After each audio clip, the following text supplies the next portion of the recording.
Selamat sore para netizen dimanapun kita berada, salam inspirasi bagi kita semua.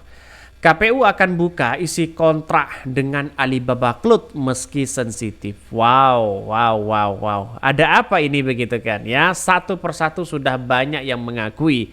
Yang awalnya membantah sana sini tidak ada connect ke sana begitu ya, tapi pada kenyataannya mereka satu persatu sudah mulai mengakui. Ada apa begitu? Inilah yang dipuja-puji di depan Mahkamah Konstitusi. Ya kita nanti kan dilihat saja di persidangan nanti apakah benar kontrak dengan KPU, apa sih ya yang bisa diajak bekerja sama di dalamnya, berapa anggaran mereka kan ya tidak ada yang gratis kan semua ini begitu.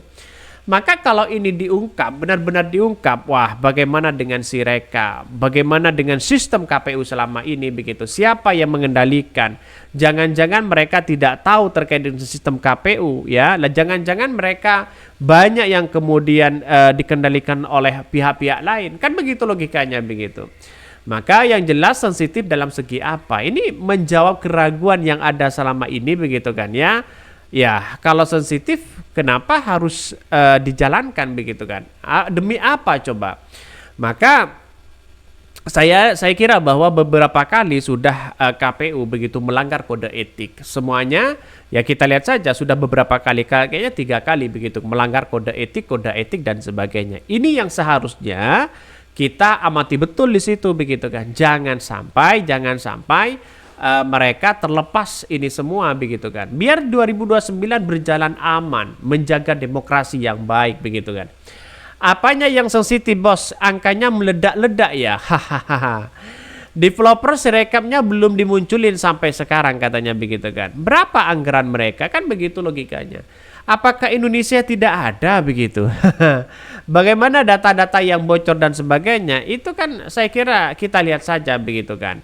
Apakah ini sebagai sebagai bentuk penyelenggara yang kemudian melanggar secara undang-undang IT ya, apakah seperti itu atau siapa yang mengendalikan ini semua? Ini harus benar-benar jelas di situ begitu.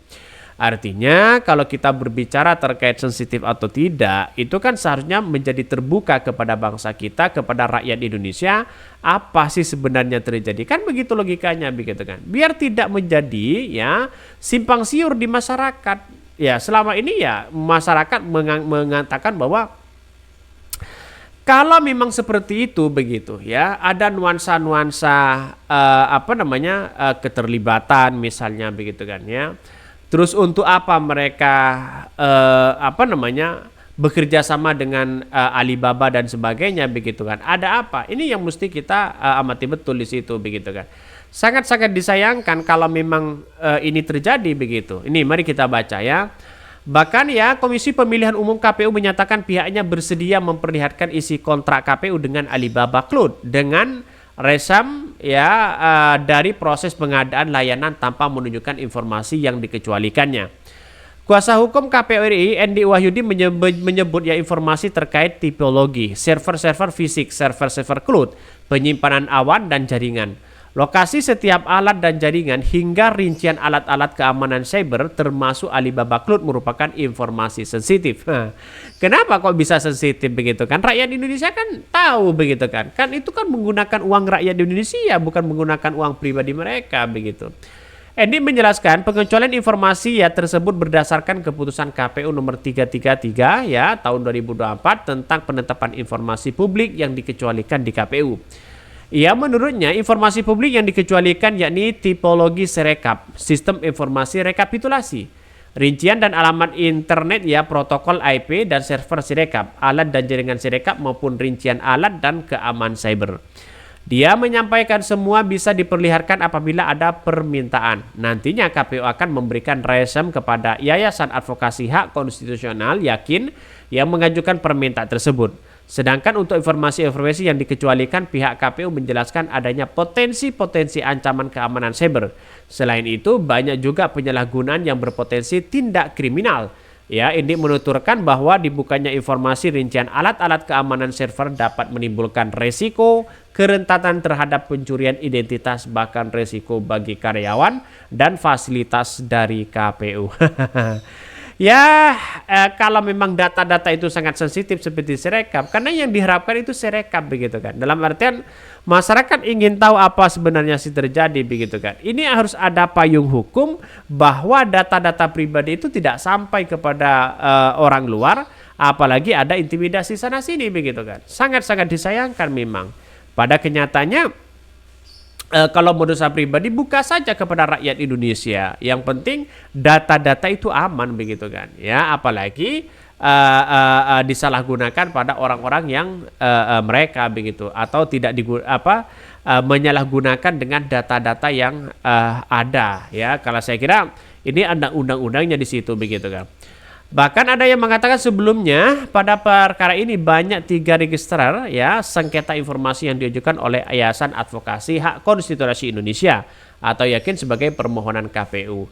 Nah, kenapa dulu itu membantah bahwa dengan adanya ya dugaan-dugaan yang kemudian muncul selama ini begitu kan. Ada apa begitu? Ini yang mesti kita telusuri begitu kan. Kalau mereka sensitif terkait dengan Sirekap, lantas apa yang terjadi selama ini pada KPU begitu kan? Kalau bekerja samanya dengan anggaran uang rakyat berapa mereka begitu dengan Alibaba kan begitu logikanya begitu. Sangat sederhana sekali untuk menunjukkan atau bukti-bukti yang ada. Tapi pada intinya adalah ya nanti bawa saja ke persidangan begitu kan. Kan ada Mahkamah Konstitusi begitu untuk menjadi awal di situ. Nah, ini masih belum masuk ke tahapan itu. Saya kira pasti akan didatangkan lagi bagaimana mereka menggunakan data-data yang kemudian data-data yang semisal valid, data-data Sirekap, data-data ini semua begitu kan. Untuk apa begitu kok tidak ada ya bangsa kita yang kemudian dilirik dari pakar IT mereka. Kenapa harus Alibaba? Kenapa tidak yang lain? Saya kira dari lokal sendiri saya kira banyak di situ begitu. Ini banyak maka disinilah biar terbantahkan ini semua silakan terbuka kepada rakyat Indonesia begitu kan. Kalau semuanya sudah terbuka maka gampang ya untuk menjadi untuk menjadi titik temu di situ begitu, apakah benar ya yang selama ini spekulasi dari masyarakat Indonesia. Nah, itu saya kira gampang-gampang saja begitu kan. Maka kalau yang awal kan membantah mereka dengan adanya tudingan-tudingan ini dan itu begitu, tapi pada kenyataannya mereka mengakui begitu kan. Maka KPU ini harus membuka ya isi kontrak dengan Alibaba. Apa yang sebenarnya terjadi? Oke, ya mungkin itu yang kami sampaikan. Ya, tonton terus channel Ho dari Podcast Rakyat ini kan ada berita-berita menarik dan viral setiap harinya. Salam para netizen, salam inspirasi bagi kita semua. Jangan lupa di subscribe dari YouTube dari Podcast Rakyat ini.